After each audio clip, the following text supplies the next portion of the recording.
Welcome to our forum, our campus of excellence. Prior to giving the floor to the moderator, I'd like to tell you something. This special session is thanks to an outstanding panel of experts, counting on a very exceptional person, a dear friend, and it's one of the most difficult tasks. 15 minutes ago, I told him, you're going to be the moderator. He is a professor at the University of Las Palmas. He is an engineer, and I've told him that he could help me giving us a hand, because the moderator couldn't join us. So I've asked Dr. Jacques Bouchon to be the moderator of the panel session. We would like to thank him for his availability and for accepting this interesting this challenge, where we have excellent experts, outstanding speakers in the field of science and technology. I'm sure you're going to enjoy this afternoon session. Jacques, you have the floor. Thank you, José Ramón. And first of all, I'd like to thank José Ramón. It's for me a pleasure and an honor to be the moderator of this panel session of experts. And you will apologize my lack of knowledge in the field of renewable sources of energy. I'm an expert in the field of information technology. It is true that we're going to try to focus on different needs, answering renewable sources of energy as a matter of concern, because we are users, and it is difficult to get a better panel of experts. We have here the knowledge, the know-how, the people knowing about it. First of all, I'd like to ask all of the participants to present the viewpoints. So I'm going to ask all of the participants to present renewable sources of energy, where we are now, and the possibilities for the 3-5 years ahead. And after that, we'll have our panel session. First of all, I'd like to give the floor to Mr. First of all, José Manuel Paez from the University of Madrid, Politécnica University of Madrid. He is a deputy rector of the university, and he is in charge of the solar decathlon in Europe for the solar housing programs. José Manuel, you have the floor. Thank you very much. First of all, I would like to thank José Ramón, above all, for this magnificent event. I think that what he has done here is absolutely formidable in such a short time. And I would like to thank the main sponsor, the Negocio Group, for allowing us to be here. I would like to discuss the question, to give an answer, and to make a new statement, saying that a new economy is possible using other kinds of energies. And I would like to present the new principles which are being developed in the world, namely the Green Code, which is based on 3 principles. The first principle is the principle of conservation, stating that we should minimize waste, and the earth belongs to everybody, but everything we waste or we throw away stays at home, that is in the earth, and that non-renewable energy products are finite. So the conservation principle has to be borne in mind. And there is the second pillar, energy efficient consumption. We should be aware that we need to consume less in terms of renewable resources, etc. And we should say that the best watt or kilowatt per hour which is used is the one which has not been used. So we should have a proactive awareness and tend towards less consumption. And of course, we should use energy only whenever it is necessary. And lastly, we should try to use clean energies, those provided by the earth, renewable energies, day after day. We have them from the sun, the wind, the tides, currents, vegetation, everything that the sun may generate day after day. We should use this type of energies, and with time, being able to burn less and fewer fuel, so that we have the necessary resources to have sustainable life. I am a fervent follower, or I advocate for diminishing the use of renewable energies in the future as much as we can. Our second participant is going to be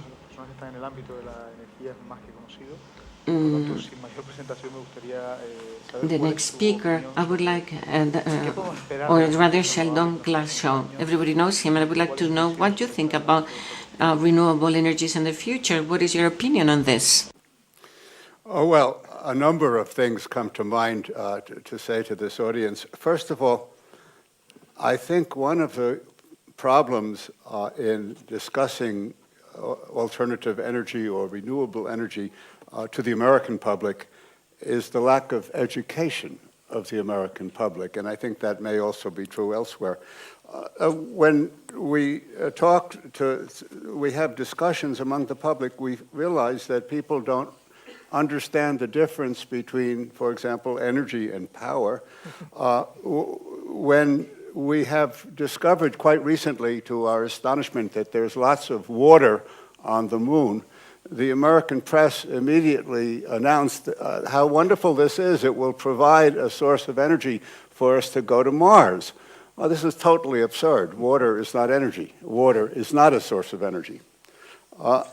So it goes. One more indication of an educational aspect, a difficulty with numbers. Our President, Obama, I'm a great supporter of Obama, recently went to Florida to announce the construction of America's largest photovoltaic plant. Photovoltaic energy is renewable energy, and that's a wonderful thing. It was in Arcadia, Florida. America's largest plant is 25 megawatts. Now, that sounds like a lot, 25 million. But if we were to replace 10% of our energy requirements by photovoltaic systems, we would need 4,000 of these units. So 25 megawatts is literally a drop in the bucket. No, let me correct myself. I did the calculation. It's 5 drops in a 5-gallon bucket. That's not much. Gracias por dejarnos su punto de vista meridianamente claro. Thank you for expressing your point of view so clearly. Our third guest is Jerome Friedman. I have an anecdote from last year in the Campus of Excellence with Jerome Friedman, which is a story, an anecdote that I have been sharing many times this year. And once during that campus, I ended up having breakfast for him. And finally, we had a discussion, and I explained how the desalination plant works in the Canary Islands. On that island in particular, was too daring because I don't have deep knowledge about it. But this shows how important the Campus of Excellence is, because you have the possibility of talking directly to the highest experts in the world, and this is the good thing of the Campus of Excellence, making highly knowledgeable people aware to people who are not experts. So my great admiration to Professor Friedman. I would like to know what is your opinion about the subject of concerning renewable energies, etc. Well, thank you very much for your very kind introduction. The whole issue of climate and climate change is a very troublesome one, because I think, in a certain sense, the fire has begun, and we're not calling the fire department, and that's part of the problem. I mean, there's a great sense of urgency. When people talk about trying to get an agreement in Copenhagen, they're talking about getting to a leveling off of about 450 parts per million of carbon dioxide in the atmosphere. And most experts think that that's not possible with the types of agreements that probably will occur, and that going beyond it will cause disastrous effects. Now, there are, of course, arguments. You know, there was discussion about the scientific validity of global warming and the causes of it. And of course, science has to have a certain measure of doubt. But what one should not forget is that when you get to a certain level of certainty, you have something called betting odds, and really it's betting odds. So the point is, the odds are 10 to 1 at this point that global warming is human-induced and that we should do something about it. Now the question is, with those kinds of odds, do we want to ignore it? And I think the answer would be no. And so we have to do something. And of course, the first speaker talked about all the various things that one can do. Clearly, reusing waste materials, conservation, renewable energies are all solutions to this problem. I've been asked in a number of interviews, which one do I favor? I think they all will be necessary to some degree. Different parts of the world will utilize different types of renewable energy. Clearly, where there's much sun, photovoltaics and solar thermal facilities will be used. Where there isn't much sun and maybe lots of wind, you may have windmill farms. Clearly, there will be nuclear energy. Now, nuclear energy is a very interesting issue because, as has been discussed, there are clearly problems of a political nature in nuclear energy, and that's the question of proliferation. And as one speaker said, you know, is it global warming or nuclear war? And clearly, that's not a choice you want to make.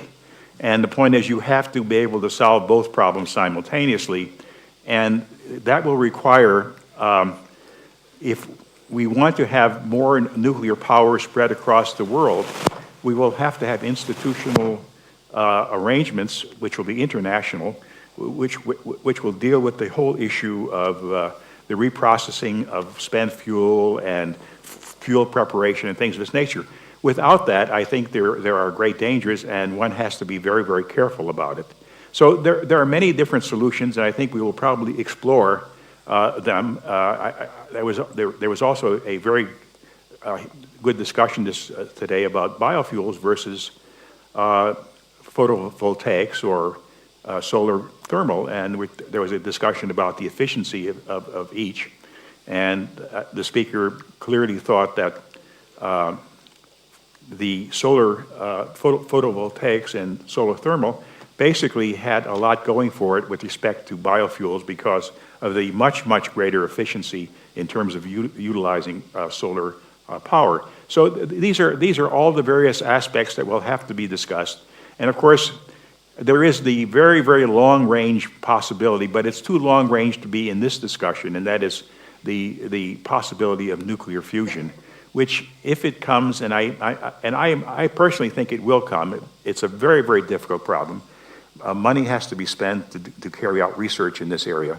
But if it does come, it will be a great solution in terms of being able to supply a good part of the world's needs for energy. Thank you very much for your first opinions on the question. A mi izquierda se encuentra David Gross. To my left, I have David Gross, who also won a Nobel Prize, and I would like to know your opinion about this issue.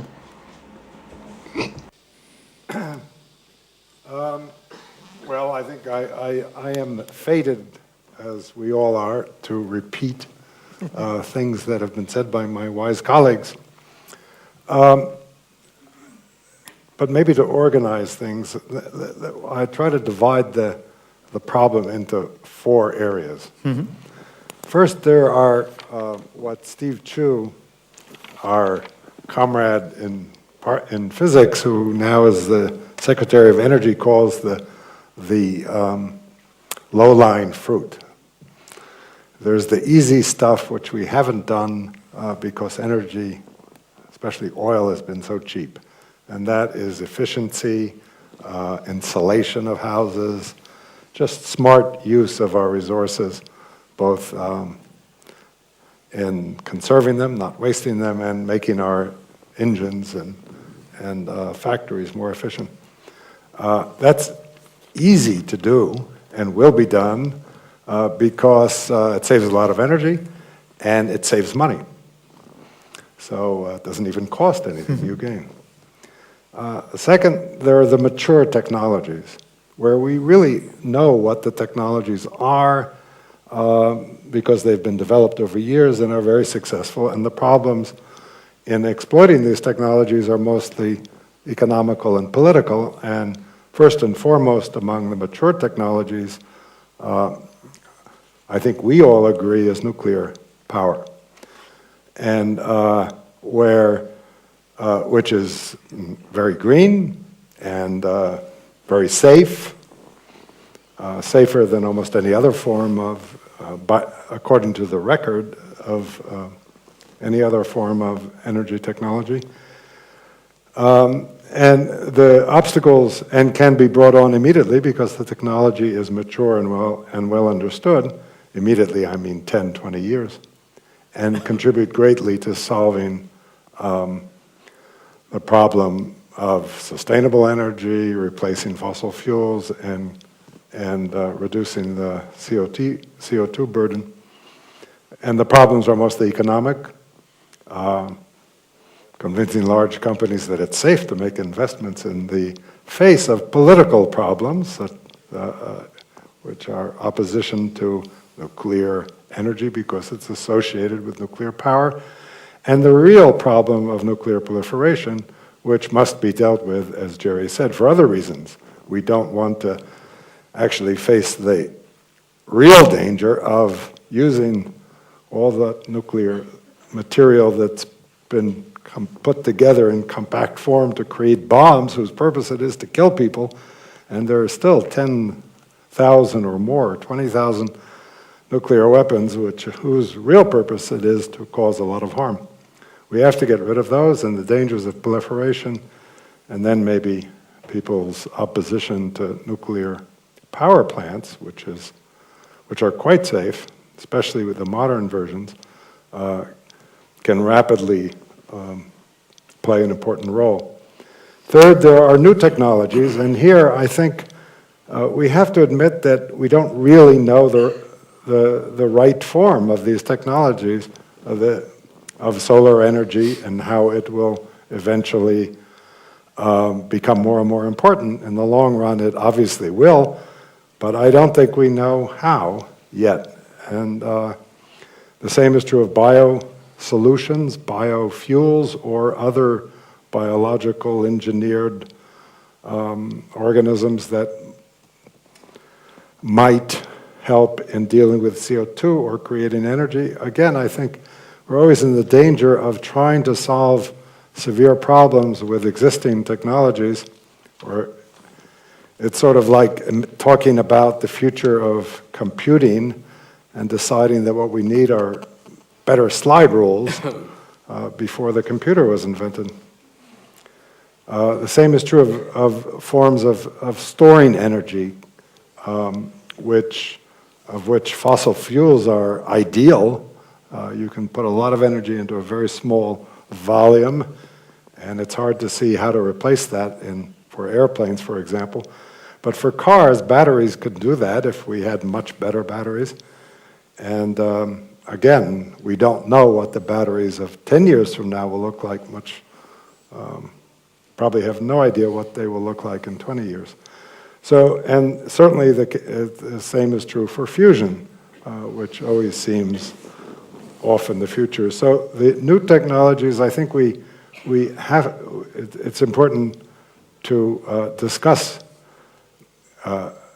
what is possible with existing technology, but to be humble in the sense that it is extremely hard to predict the capabilities of technologies which will emerge once people are let loose on this problem, as they're beginning to be. And finally, from the fourth issue is one of consumption. Because in the end, all of this is useless if the consumption curve continues to rise as it has been for the last few hundred years, it is, what we call any measure of advancement and civilization and is accompanied by increased energy consumption. And there's an enormous danger that we will, in solving some of the problems that overuse of fossil fuels and waste of energy have created, we will simply enable this consumption curve to continue and continue and continue. And again, I think that's mostly a political and economic problem. We have to start thinking of models of societies which don't run on continual growth. And we live in a world where the measure of political and economic success is growth. Growth is necessary. Growth, growth, growth.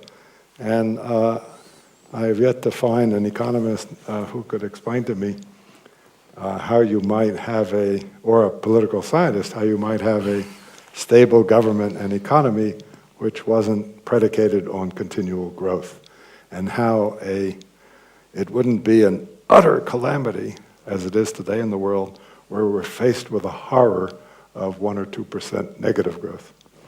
So can we imagine a society economically and politically which will have zero growth, at least zero energy growth in the long run? Thank you. Por último tenemos a Emilio Minguez, que es vicerrector de la Well, we have Emilio Minguez from the Politécnica University of Madrid and full professor of nuclear energy. What is your opinion about the question of renewable energies, the state of the art, the present situation, and what can we expect for the future? Well, thank you. Thank you very much for your invitation by the organizer, José Ramón. And as an expert in nuclear engineering, in which I worked for many years, and after listening to the preceding speakers, it is difficult to say anything new.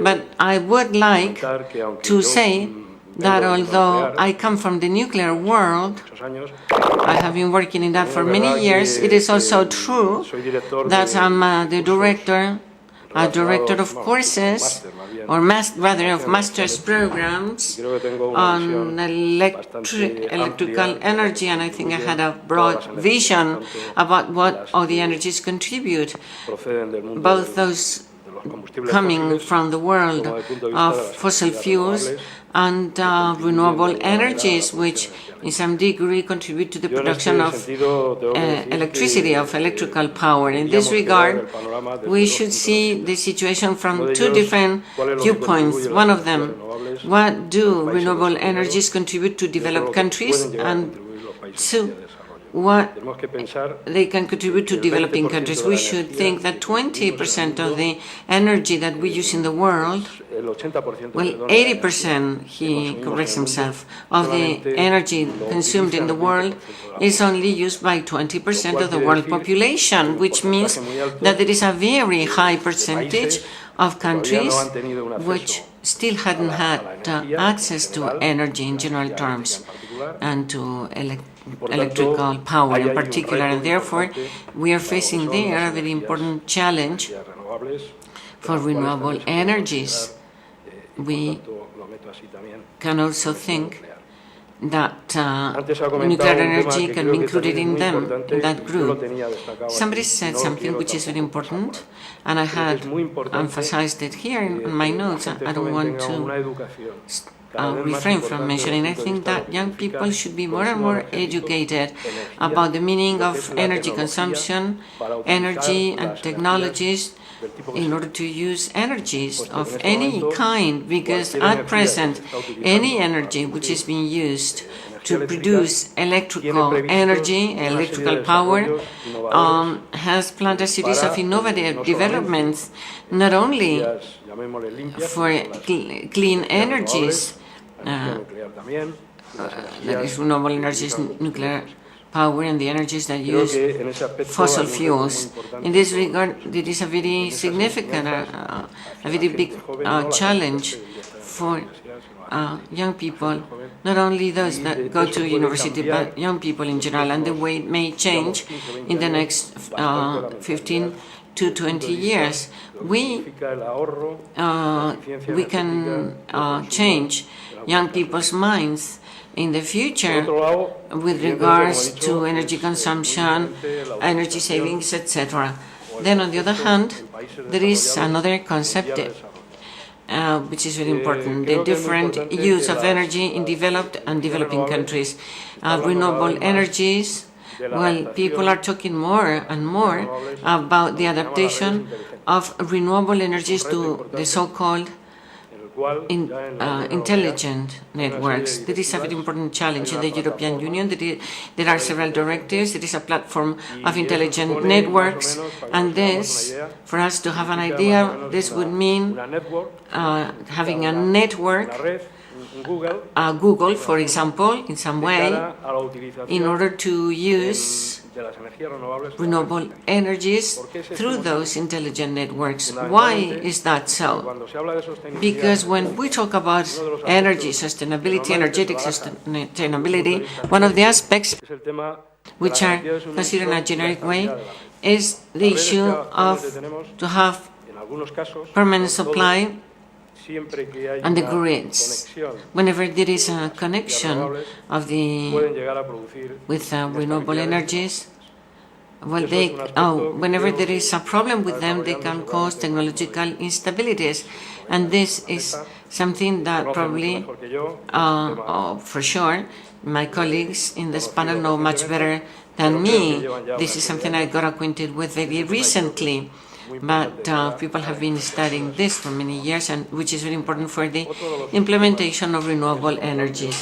There is something else which is very important, is the issue of renewable energies, nuclear power, and radioactive waste. There is a lot of CO2, many tons of CO2 are saved with the production of electricity based on nuclear power. I don't have the data here, but I could give them to you.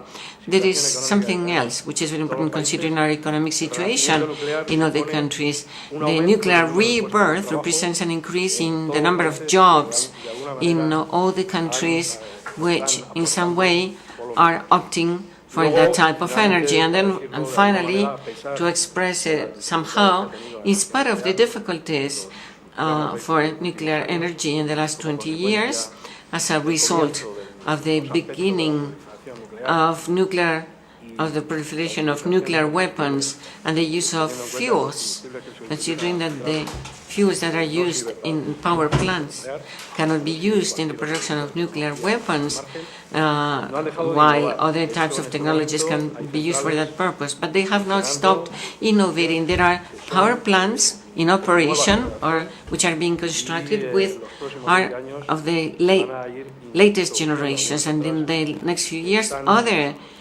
new technologies which are now being developed will be introduced with regards, well, in terms of nuclear fusion, with regards to energy production.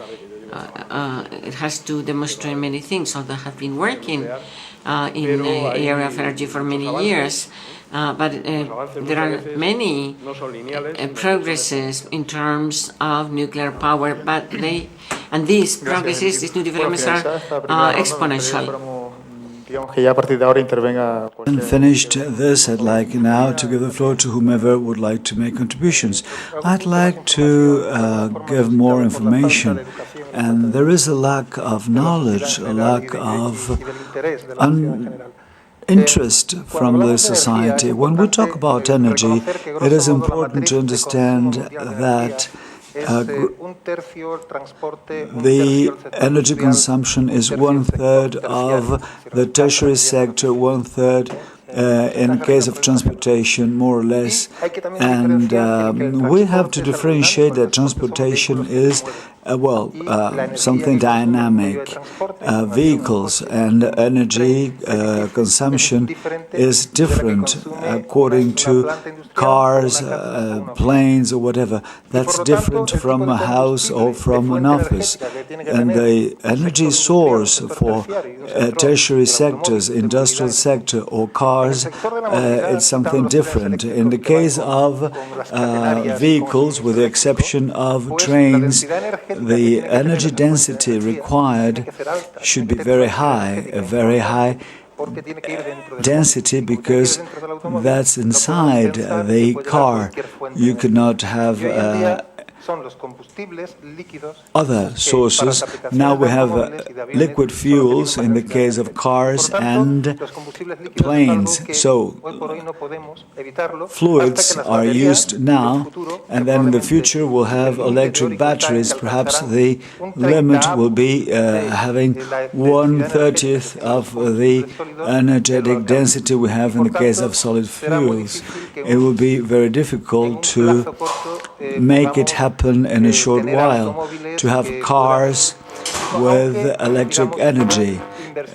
Even though there are important investments for developing new batteries, reducing weight and enhancing energy yield with a lower weight and a higher autonomy. So I will put aside industries from transportation, and I will differentiate this from home needs. Now we have different fuels. We have coal, we have wind energy, gas, and solar energy. But in the tertiary sector, which is the one I'm going to talk about, we're talking about housing, and we have big surfaces, and then, as we know, we have very important energetic needs. So we could have photovoltaic panels or solar energy intake, and that could be used for new housing designs with a different concept, adapted to the environment, with new materials, with elements that will make this feasible. Sorry, we're having a problem with the sound. We apologize. And those elements will allow a reduction of consumption. Having then a localized use of energy generated thanks to the smart grid. Smart grids will allow in the future, and that's not for that's a near future, we would reduce tertiary sector consumption and 50% of the reduction in tertiary sectors taken into consideration. That's 1/3 of global needs. That's a huge amount of energy that will be saved. So, in microgeneration, side generation using renewable sources of energy, like solar energy, in the case of high surfaces, with technologies that ought to evolve, but that nowadays are enough to give enough energy, are good enough to give part of the energy requirements for a house. I think that's a challenge for today. That's a challenge we should try to cope with. We should invest, we should try to have public policies for covering energy requirements for the tertiary sector, using solar radiation, reducing consumption, and reducing electric plants that are far away, so we have energy transport needs where we have losses. It is important to have micro-generation of energy and the use of renewable sources of energy, co-generation, solar, thermal, photovoltaic, and solar energy is something to consider. That's a reality for the near future. And I'd like also to talk about a different thing, a different source of energy. We're talking about renewable sources of energy. They are intermittent because we do not have wind whenever we want or solar radiation whenever we need it. We need to have windmills or solar systems able to generate and store energy. When we say energy stored, when we have peaks of radiation, when we have to say that we need systems to pump the energy and to store energy. At the same time, we'll have to think that in the future, the use of electric cars will be a way of having, if we have enough cars and good batteries, this will be a way of storing energy, and that will help us to have inexpensive storage to develop this and to use that energy that is produced but not used.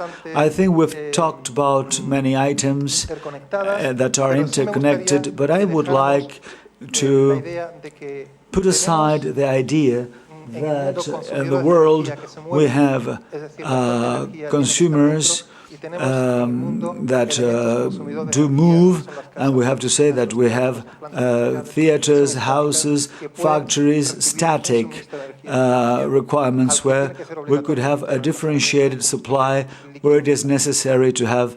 It's different from fuel, from liquid fuel. It's different from a reservoir. Would you like to elaborate on this? Would you like to comment on this? Yeah, I've demanded to speak again, partly because, well, I demanded to speak again, partly because my initial remark was so short, but our group has made two serious errors, one of omission and one of commission, and let me comment on each of them. The omission is wind, and except you mentioned it briefly, but we haven't. I mentioned it also. You mentioned it briefly, but we are in Spain now, and Spain is one of the leading producers of users of wind turbines and wind energy. I know that from my own experience in Lanzarote in the Canaries.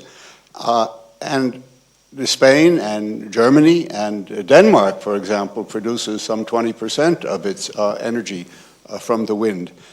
Now, Professor Sokolow, who was here this morning, is mostly known in this discipline for his introduction of the concept of wedges. He said that the problem of carbon dioxide is too big for any one solution. We need many partial solutions. And for example, wind can be a partial solution. Wind can supply perhaps 10 or 20% of the energy in every country, not just Denmark. And it's hard to do much more than that because of problems that have been mentioned about energy storage.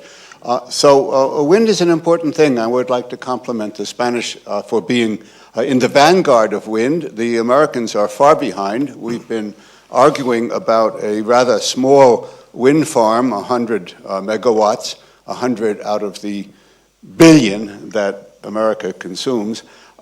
In the Cape Wind project. It's still not been approved, and it's still not built, and it may never be built, but Spain is moving ahead. That was the era of omission. The era of commission is that several speakers have been speaking about the wonders of electric cars. If only we had somewhat better batteries, or even much better batteries, we could have electric cars and that would solve the problem. That would solve no problem at all. It would make the problem worse. As long as our electricity comes from coal, and most of 60% comes from coal in America, 20% comes from other fossil fuels, this is not a solution.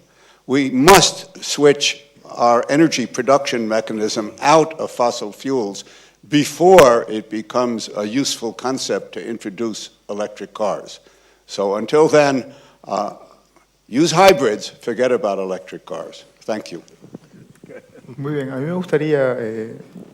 I'd like to, well, perhaps I'm a bit naive, But for a moment, I'd like to say you've been talking during the first round of contributions. You've mentioned, and if I did understand you well, I see here sort of a complaint that we're not doing things properly or not enough, that we depend on non-renewable sources of energy.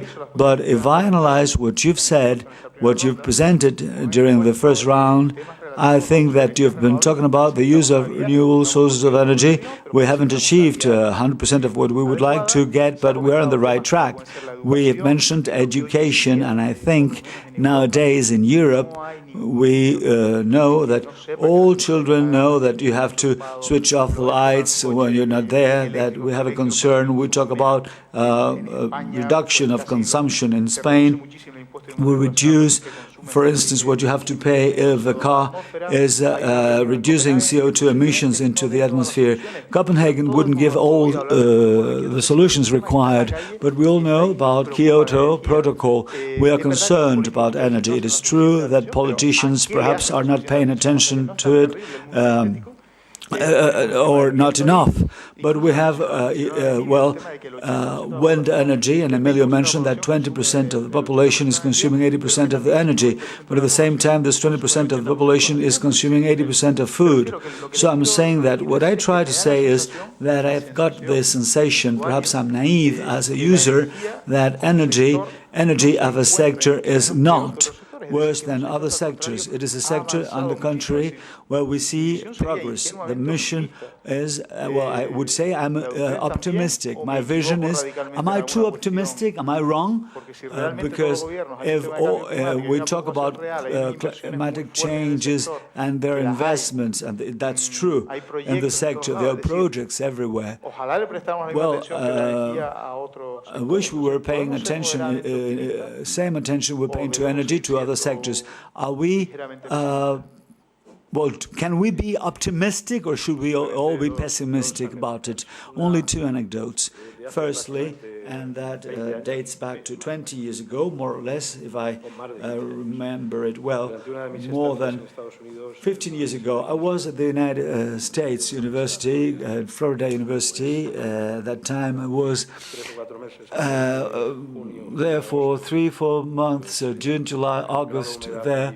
Humidity degree is 80-90%. I had a house there, and the first bill I've got, electric company told me, control your air conditioning system because you've been the person who's used the highest amount of energy.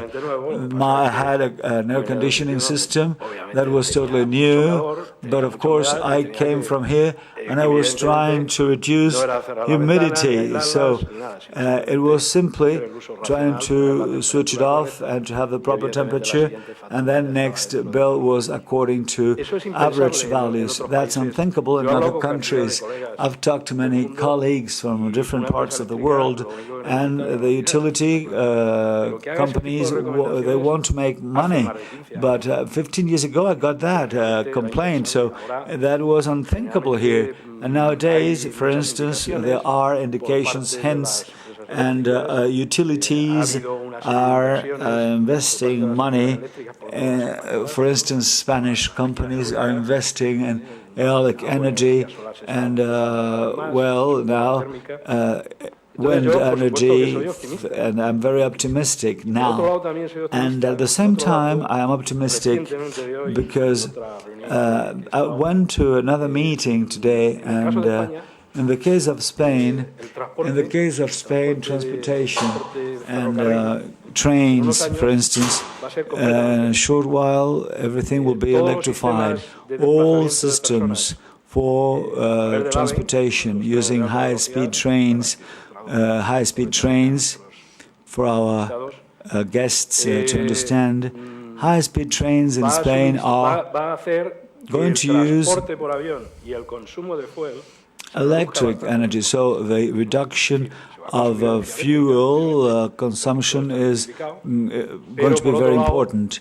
Everything is electrified, and we will not use fossil fuels like same we're using era. now. In the same era. Shelley, Please. I think we should distinguish two separate issues. One are efficient uses of energy, non-renewable sources, and sustainability. For that reason, it is very important, in my opinion, to develop electrical cars. The other is global warming and CO2 emission. And you're right, obviously, that if you build power plants and you burn oil to make electricity to power batteries, but you solve you deal with both things at the same time. You develop batteries because ultimately, as was discussed in the previous session earlier, converting sunlight into electricity is the most efficient way of using the sun, and that can then power automobiles. And you want to do both at the same time. They're not there's no reason not to develop electrical cars so as to get rid of the necessity for transporting your fuel inside the car in liquid form. At the same time, you're trying to find alternate sources of electrical. We're talking about trains. No, you were talking about cars. We're talking about I was trains. talking about trains. Yeah. He was talking about trains. I was talking to him about his trains. His trains are not reducing the carbon footprint at all. Because The electricity is coming from coal. That depends of the electricity is produced. That depends. So he's now going to say build the nuclear reducer- plants to produce the electricity to power the trains. Do it. No, I'm perhaps not as optimistic as has been discussed, and for the following reason. We're doing good things trying to reduce energy usage and carbon dioxide emissions in the developed countries. But there's a vast number of people in developing countries that really want to develop their standard of living.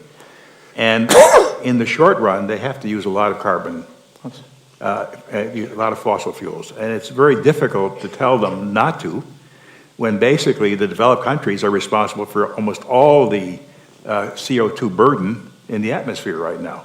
So it's a very delicate thing, and I think the developed nations must set an example, and a very strong example. And I don't know whether we're moving fast enough to set that strong example. You know, if you took the point of view that everybody in the world lives at the standard of living of the developed countries, you'd need 4 planets to support it. I mean, that's the problem. You need 4 planets. We don't have 4 planets. So clearly, there is the issue of what you call growth, which I think Professor Gross talked about. That cannot occur too much in the developed countries, but it has to occur in the developing countries, or else they will not want to participate in reducing carbon dioxide. And the other thing is, I think, Shelley, you talked about education. I think it's very important, but I think there's something in addition to that, and that's what I call emotional education. You know, we can tell the public all about these facts, and it just doesn't penetrate totally. And it turned out, for example, when there was this movie, Inconvenient Truth, which featured Al Gore.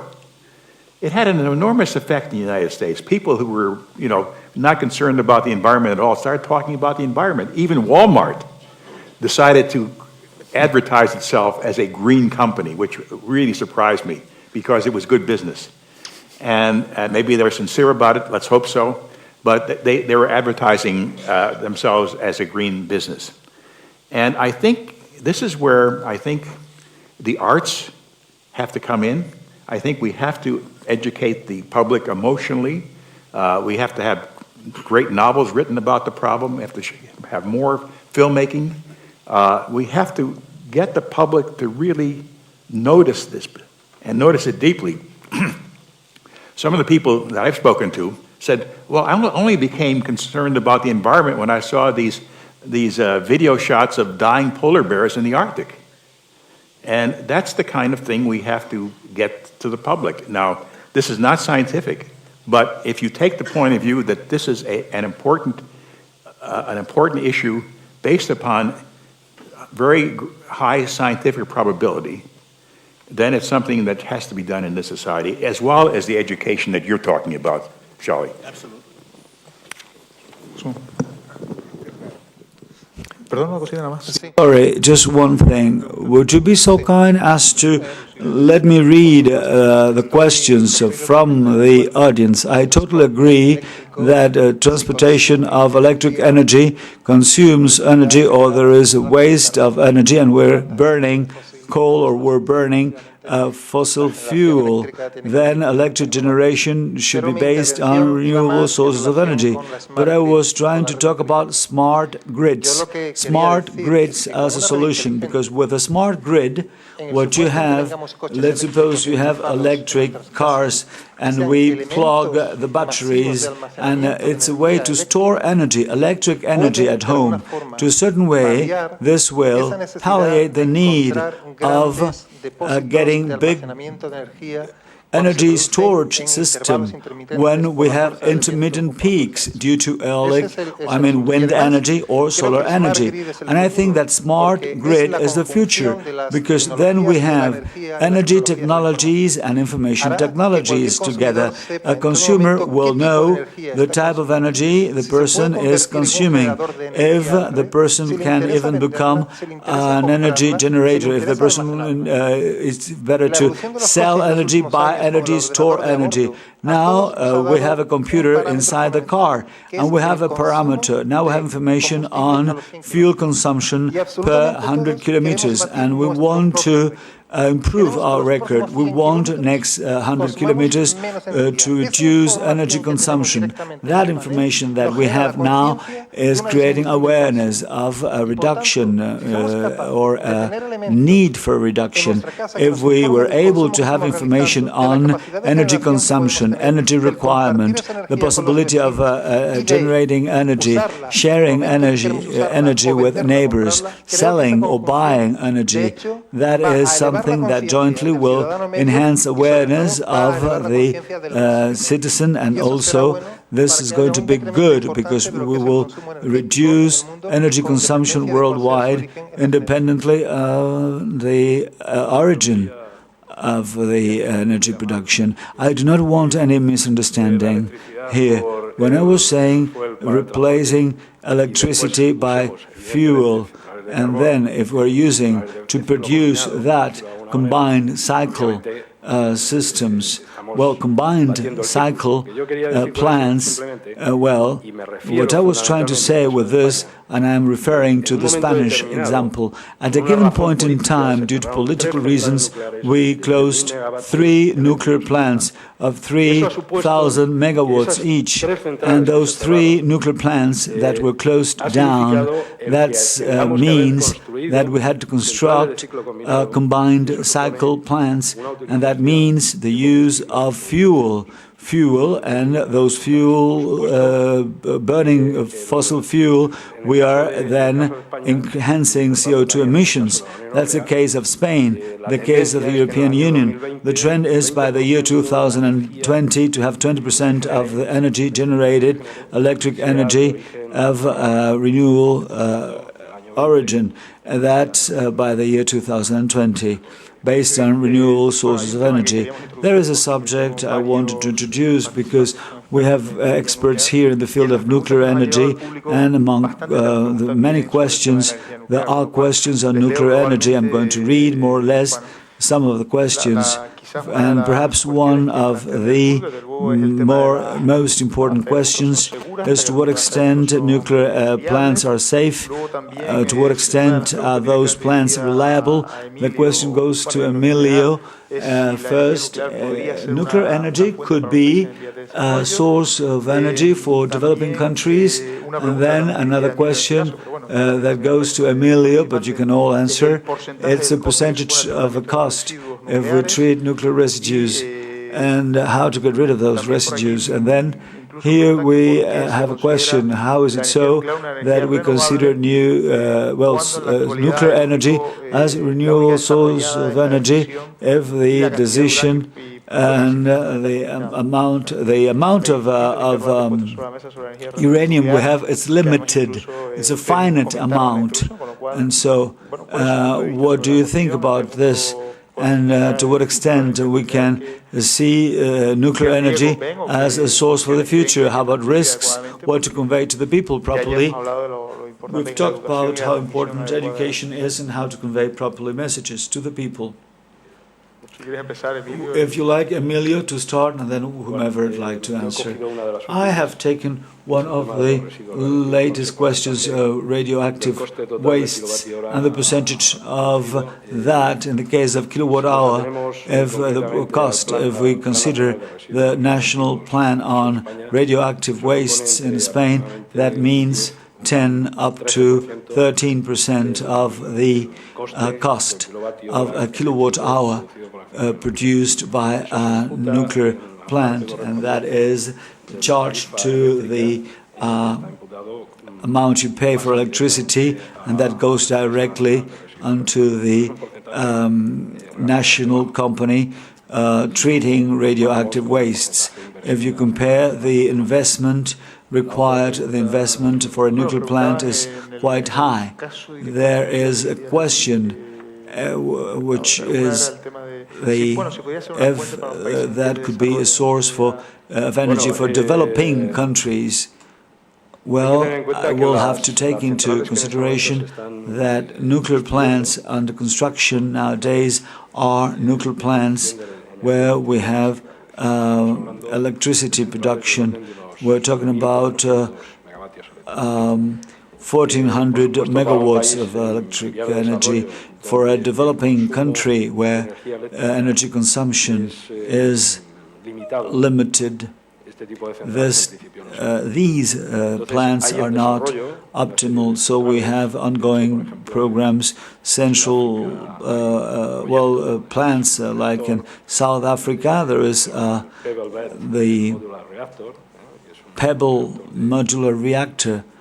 It is a pebble bed modular reactor, which is an advanced technology. It's a concept that is an old concept, but nowadays is under development, and those are smaller plants that could be used for energy production, electric energy, or for desalination of seawater, and they could even produce hydrogen. That is another vector, another energy source, hydrogen.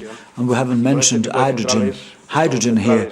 Those plants could be available for within 15, 20 years, and it will be possible to use that. But small modules, because there is no grid for distribution properly established, so that should be for localized consumption purposes. And as a matter of fact, we have projects under development of a sort that might grow in a modular way, and we could add models whenever required. Yes, would you like to say something about it? Yes? Could I have your opinion on?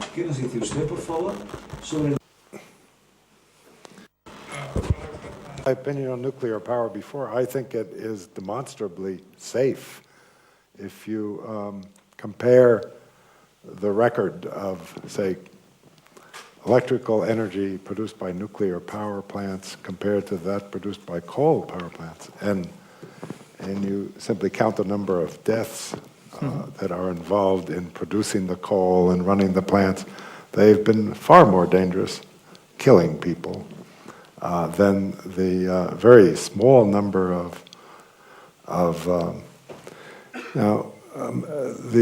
what I think people are I think it's slightly understandably irrational, the fear of nuclear plants, because of the association with nuclear weapons.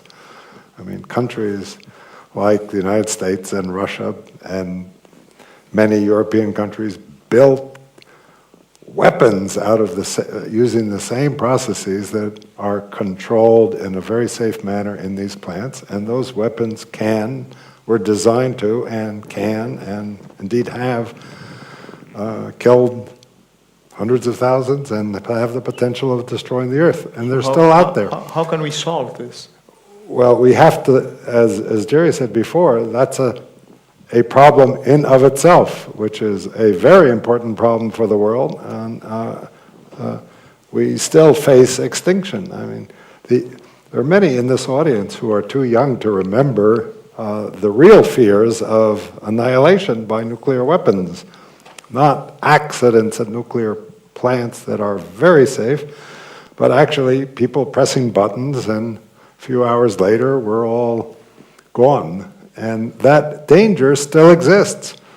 The United States and Russia both have tens of thousands of weapons, and many thousands are on, on immediate call and can be launched within 1 hour. And it's important for you, this generation that does not live under the threat of the Cold War, to remember that those weapons still exist, and there are plenty of crazy people out there, and as long as they exist, they might one day be used, and to continue to demand from our governments to stop this and reduce that threat to completely, if possible, but at least to a minimum amount. And there are steps that are now being taken, but it does require public support. And I think if that problem is independent of energy or climate control, and it's an existential threat to the human race, which must be dealt with. Proliferation, if that problem was dealt with, we could enforce proliferation. If nuclear bombs were eliminated as a weapon, they serve no military or conceivable military purpose anyway. If they were really eliminated, then we could enforce as a world, control over nuclear weapons, and proliferation could be eliminated. But as long as the nuclear powers continue to regard them as a source of military and political power, it's hard to imagine that we're going to not be continually faced with the danger of smaller countries wanting the same, at least a bit of the same military and political power, and this will be a continual threat, with or without nuclear plants, power plants. So we must, again, approach these problems in a parallel fashion. They're all important. I certainly agree with that, namely that without political agreements, nothing can really be done. Unfortunately, getting rid of nuclear weapons is a very, very difficult thing. The treaties take a long time to negotiate. Countries, for example, even democracies have a very difficult time ratifying such treaties. And so I think it will occur, but it's going to occur very slowly. So the question is, given the fact that there is urgency in abating carbon dioxide emission, what do you do about nuclear plants in the meantime? And that's the big issue. So maybe what one has to do is countries that sign the non-proliferation agreement and allow UN inspections, those countries should be encouraged, if they want to construct nuclear power plants. But countries that do not, the international community should stand up against it. And this is really what's going on in Iran right now, which is a very difficult situation. Now, this is contingent upon the fact that the countries with nuclear weapons make a sincere effort to get rid of their weapons. Because it's, to a smaller country, they say, well, it isn't fair. You have all these weapons. You say to us, we can't make these weapons. And, there is a lot of truth to that. And so that actually, this really requires, maybe you don't achieve it immediately, but you have to work sincerely toward that goal. And if you work sincerely toward that goal and it becomes apparent to the rest of the world, then maybe the idea that we too have to have these weapons will actually fade away, and you can actually build safe nuclear plants throughout the world. Sheldom. I'll just make a brief remark about nuclear waste, which has been discussed. I teach a course at Boston University. I'll be teaching a course this spring on energy and the environment. And one of the things that I shall do is to take the class, a small class of 18 students, on a trip to the Seabrook nuclear plant. And we will have a tour of the nuclear plant, which in itself should be quite educational to the students. But we will also be taken to the room, just a fairly large room, in which all of the waste of the past decades of use of nuclear power is kept in a room. No big deal. Then, perhaps, I will take my students to a coal-fired plant. The coal-fired plant produces an enormous amount of coal ash, which is very nasty stuff, loaded with arsenic and cadmium and uranium and all kinds of very toxic materials. Is it dealt with? Is it kept in a small room? No way. It's a huge volume of toxic debris, which I have to say is disposed of rather casually and not in a particularly safe fashion. So that was just a brief digression on that single issue. Yes, it is important to develop a second issue. Nuclear power is not renewable power. Nuclear power, fission power, depends on uranium. If all of the electricity of the world were produced by nuclear fission, we'd be out of uranium in 50 years, or at least out of easy-to-mine uranium. Which brings to mind the fact that we will be reprocessing, as some countries do today. Reprocessing allows a given amount of uranium to make something like 10 or 50 times more energy than plants which do not make use of reprocessing, except the process of reprocessing produces something, plutonium, from which it's rather easy to make nuclear weapons. And so the different problems that nuclear weapons, which have been just discussed, and truly renewable nuclear power are problems that have to be solved together. And those of you out there who are going to become politicians, this is one of the serious problems that you're going to have to address. And finally, let me apologize to Emilio. When he was speaking about Spanish trains, he didn't brag about Spain's wonderful train system. It is I recently experienced the trip from Madrid to Barcelona. It's a miracle train. These trains are not just conveniences. They save enormous amounts of energy because people will take the train rather than drive and thereby use much, much less fuel to make the trip. So let me compliment Spain and France and Japan and those other countries who have and Germany who have invested in fast trains, something that my country seems unwilling to do. Thank you. Una pregunta, José Manuel. Well, this is a question for you, José Manuel Paez. Photovoltaic, solar energy, diversified power generation, or large power plants?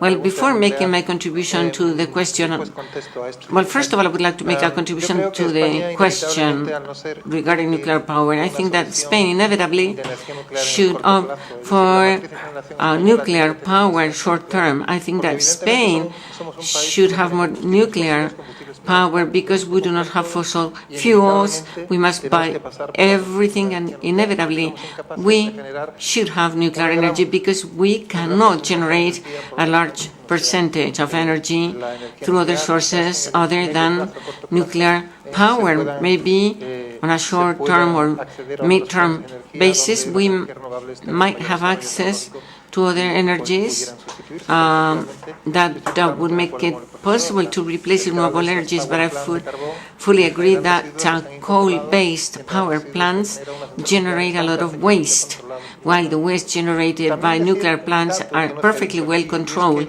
Something else that has not been mentioned here, venture capital companies in the United States invested almost $100 billion in infrastructure, services, software. In this area, the amount of investments made by venture capitals did not even reach $10 million. We are still in a boom of investments. We have to multiply the investments by 10, that is investments made in the 90s in ITs, in order to be able to know if those technologies, IT technologies, are well developed to make all those renewable energies a historical thing. Solar, electricity generation alone in plants or diversified in homes, well, on both, because the power plants are much more efficient, the energy producing plants based on construction, photovoltaic plants or others. Plants are built which are highly efficient. There are even thermal solar plants that can store heat. That is the heat generated during the lighting hours in large deposits to generate heat and then warm up water. Sunlight power plants based on direct production or thermal energy to generate electricity. Well, they are very efficient, just like photovoltaic energy produced in the tertiary sector. And actually, we have solar plugs or blades which are black, and these are elements that the architects can use when building any type of building. I think we should opt for both of them because, of course, we are all subject to sunlight, the light produced by the sun, and we should do our best to capture that energy because otherwise we will lose it. Thank you very much. This morning, we are reaching the end of this panel. I would like to ask a question to each participant. Well, just imagine that the president of your government calls you, Mr. Zapatero, Mr. Obama, and asks you to mention two specific, implementable and real actions. We have been talking about many ideas and many other issues, but let us imagine that the president of your government asks you to express two specific ideas in the area of energy generation. We're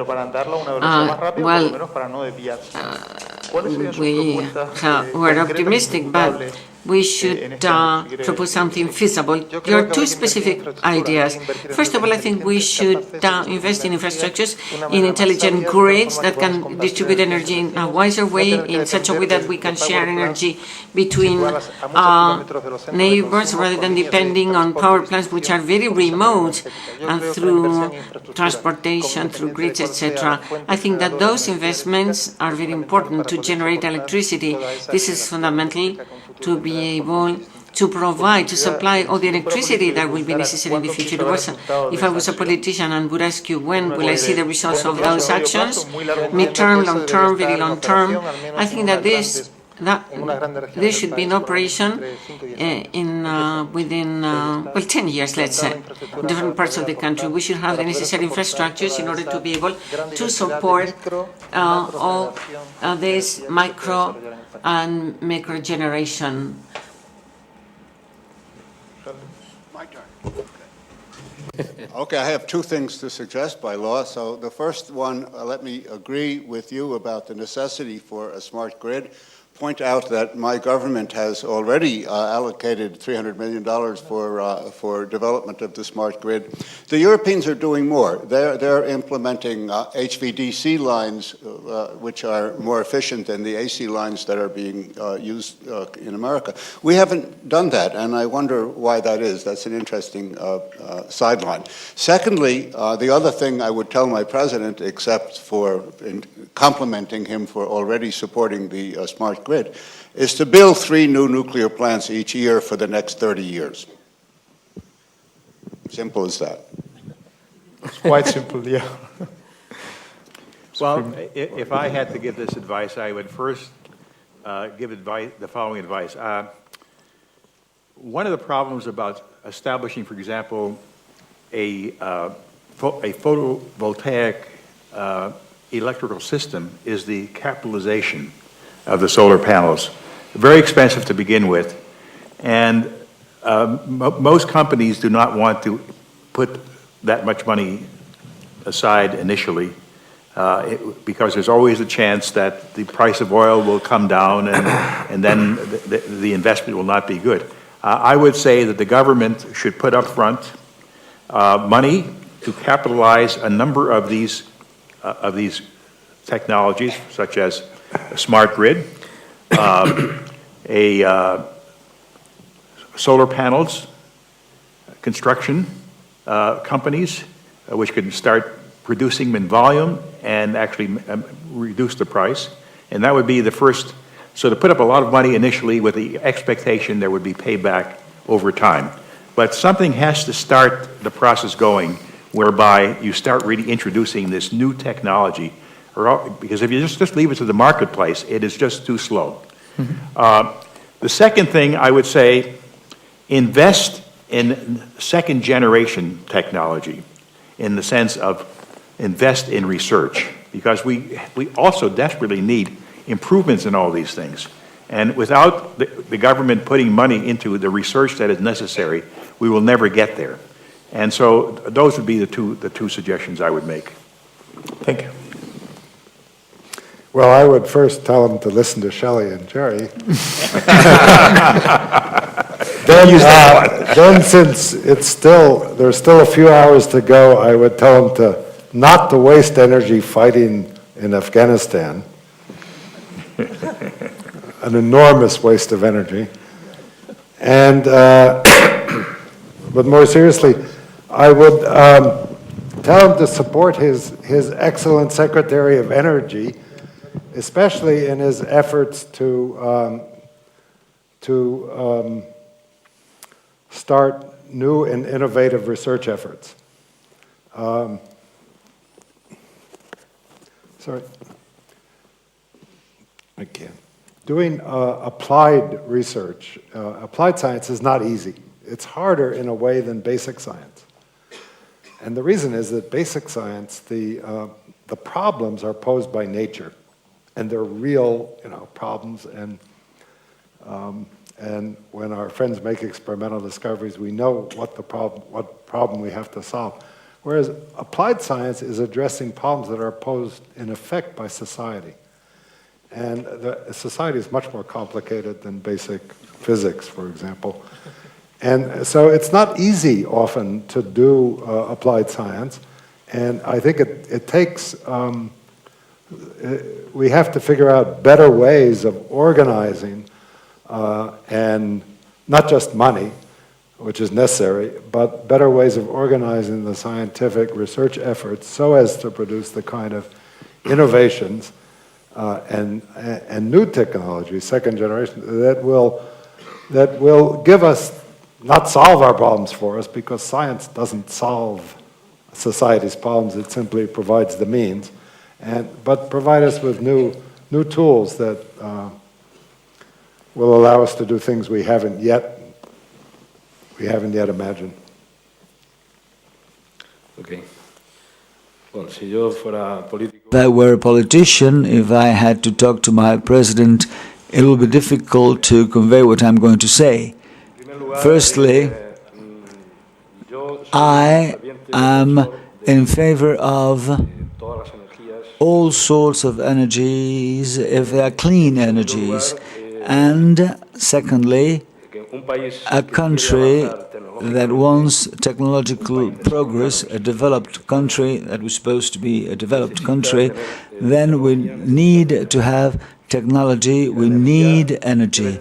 Energy should also have a sustainable supply of energy and not having problems of a greenhouse effect. We will need to envisage not only renewable sources of energy as necessary, but also nuclear energy. At the present time, it is necessary to have a backup, a support Now we have electric energy at a cost which is lower than other central plants,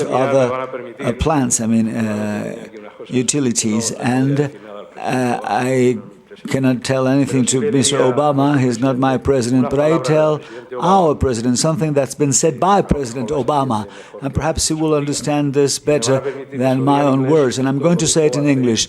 Obama said this the 15th of October 2009 at the New Orleans town meeting, and he said in English, "No hay razón alguna por la que tecnológicamente no podamos utilizar la energía nuclear de una forma segura, de una forma eficaz." Ya lo hace Japón, ya lo hace Francia. And it doesn't have in-house gas emissions. So it would be stupid for us not to do that in a much more effective way. So, yo creo que a lo mejor entendería mejor eso que diga yo. I think it will be better understood if I just conveyed words from Obama. Yes, it's nuclear energy, what you're proposing. I will tell Zapatero to understand that nuclear energy is making a contribution, very important contribution, with 90% operation time. Those are energies that are able to guarantee supply, and industries need a steady supply. Another thing, users. You could have renewable sources of energy, a reduction of energy. It's a different thing, but in the field of industries, as an industry, to get a proper support, because Spain, perhaps, you don't know, but we have excellent engineers. Of course, we're not going to say it because we're engineers, but we have excellent engineers, but we have no technology. We have no technology. And then I'll have to tell this to the President of the government.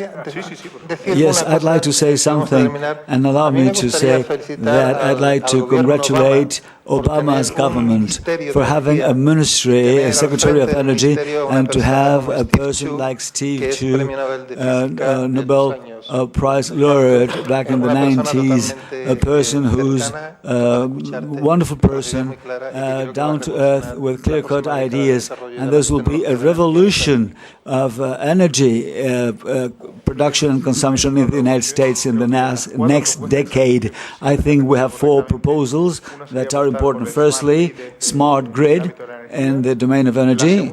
Second proposal, to be in favor of nuclear energy with the development, if I understand well, 3 nuclear plants along 30 years. That's a proposal. 3 nuclear plants per year, long 30 years, so 90 plants. And then there was a proposal also that's, something we could understand, that to have a public fund to get into matter where companies will have difficulties to invest. Perhaps it is something that is not American style, but public sector in Europe is taking the first step. So that's something that we understand. And fourthly, many of you mentioned that research is necessary, and to think ahead, to think about the future, to think about what's going to happen within 10, 15, 20 years. That's perhaps the most difficult idea to convey to a politician, because they think for a short term, but of course there are proposals at short and long term, and we have a wide scope of ideas. If there are no other questions, we thank the participants for the excellent contributions, and we thank the public for the very excellent questions. Thank you.